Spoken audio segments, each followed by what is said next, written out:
I think Rich's ability to connect with any crowd, that's a gift that he has, and it's easily transferable. This is the second or third time that I've heard him speak. There's some teeth to the information that he brings. It's been really good.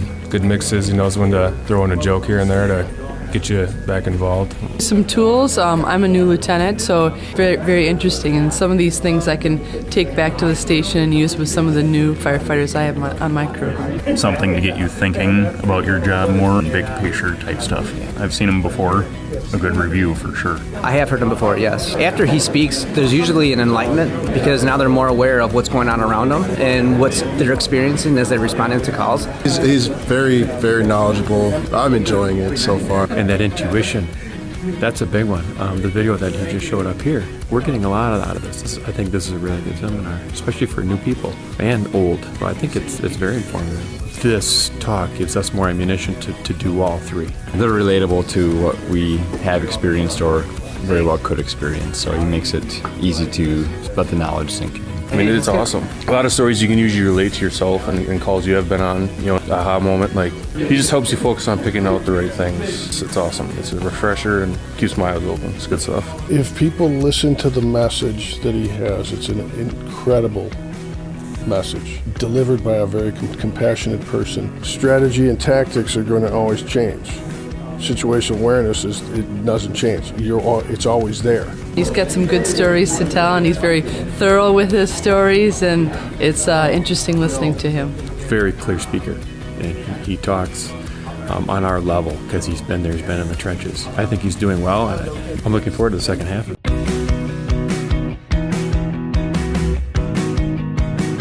Situational awareness is the ability to perceive and understand what is happening in the environment around you in context as to how time is passing. Because as time passes, conditions change. And as conditions change, so will then our awareness of those changing conditions. And then, in turn, be able to predict the future, hopefully in time to avoid a bad outcome. So that's the definition, the ability to perceive and understand what is happening in the environment around you in the context of changing time and being able to make an accurate prediction of the future in time to prevent a bad outcome. Now, as you're preparing for, responding to, arriving at, sizing up, and operating at incident scenes, I would hope that you would keep that definition in mind. There's just one problem. It's too big. There's too much there. When you're working an incident, there's a lot of things going through your mind and a lot of things that need to be done and a lot of information needs to be analyzed. And you're certainly gonna be keeping that big definition circling around, although I think it would help you. So what I've done is I've got it down to 3 words: perceive, understand, and predict. And if you can just keep those 3 words circling around as you're preparing for, responding to, arriving at, sizing up, and operating at an incident scene, you'll be far more likely to develop and maintain strong situational awareness. Perceive, understand, and predict. So what we're going to do is we're going to take those 3 words and I'm going to break them down, kind of thin slice the definition, and explain to you what each of those 3 words mean and how it is that you do each of those 3 things. So to do this, I like to use a metaphor of building a house. When you build a house, you have to have a strong foundation on which the house is going to sit. And then on that strong foundation, you build walls, and on those walls, you put a roof. And that's how we're going to build situational awareness. We're going to start with a foundation, and then walls, and then a roof. The foundation has to be strong. If not for a strong foundation, the walls and the roof cannot be supported.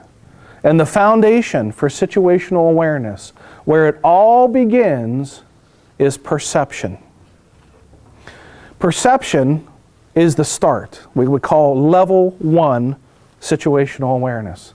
Perception is the process by which you use your senses to gather information about what is happening around you. Seeing, hearing, feeling, tasting, smelling. If I were to talk with somebody who, if I asked them, do you have good situational awareness? And they'd say, yes, I think I do. And I'd say, how do you know? And that person might say, because I pay attention. Or they might say, I keep my head on a swivel. Or they might say, I'm always looking up, down, and all around as I'm operating in an incident scene. Or they might say, I actively listen to the things that are going on around me, and I actively listen to my radio. Or they might say, I conduct a good, thorough size-up when I arrive. If you talk with anyone who describes their situational awareness using any of those terms, they're not wrong. But they're only describing the beginning. They're only describing the foundation.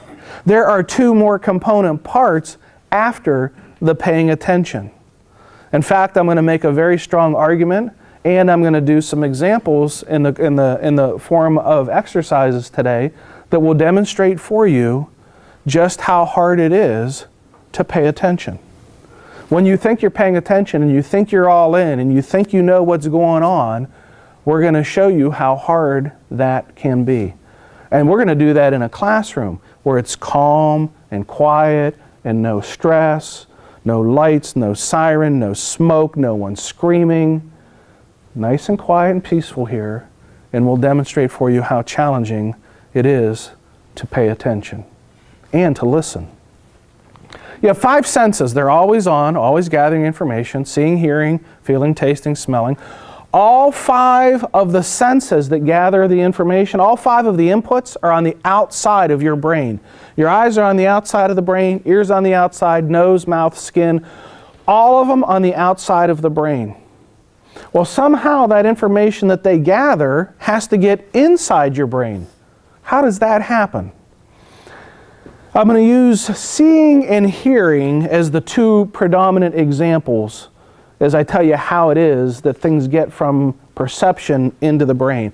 There are 3 other senses, feeling, tasting, and smelling. But hopefully in the first responder world, we're not out smelling and tasting a whole lot of things to try to figure out what's happening with a problem. It can happen, believe me, especially even on some medical calls, and I'll spare you the details if you don't know that already.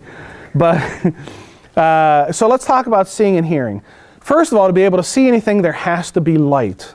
A source of light. In the absence of all light and total darkness, there is no vision. So in this room, the light is coming from the light fixtures. So the light comes out of the light fixtures, it bounces off of you and comes into my eyes. There are nerves inside of my eyes that accept those rays of light or photons of light and take those rays of light and turn them into electricity and then send the electricity back into my brain. Not one bit of light you see ever gets inside of your brain. It's a very dark place. The only thing that gets inside the brain is electrical impulses, like Morse code. That's all. When you listen to anything, sounds or people talking, sound waves come into your ears. The nerves inside of your ears take the sound waves and turn them into electricity and send the electricity back into your brain. Not one bit of sound that you hear ever actually gets inside of your brain. Now, if you're in a place where it's very loud, you can feel vibration, like loud music and maybe an explosion. But sound doesn't get inside your brain. It's a very, very quiet place. The only thing that gets in there is electricity, Morse code. So the only thing happening inside of there is all this electrical activity, shooting down highways, trying to reach a destination to help you understand anything that's going on in the world around you. That information travels down 5 different highways, one for each of the senses. A highway for seeing, hearing, feeling, tasting, smelling. All 5 of your senses operate independently of each other, but yet at the same time, they operate very dependent on each other. In other words, what you see influences what you hear. What you see influences taste.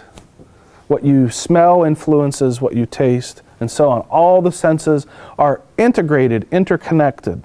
In fact, in the absence of one sense, it can be very hard for another sense to work. Let me give you an example of this. One of my children's favorite 6th grade science fair project is called the blind taste test, where you take people and you blindfold them and then you have them taste things and say, what is it? And you would be surprised how difficult it is for a person to understand taste without first seeing what they're going to taste. In other words, seeing it first kind of sets the expectation that it's going to taste like peanut butter because I can see it's peanut butter.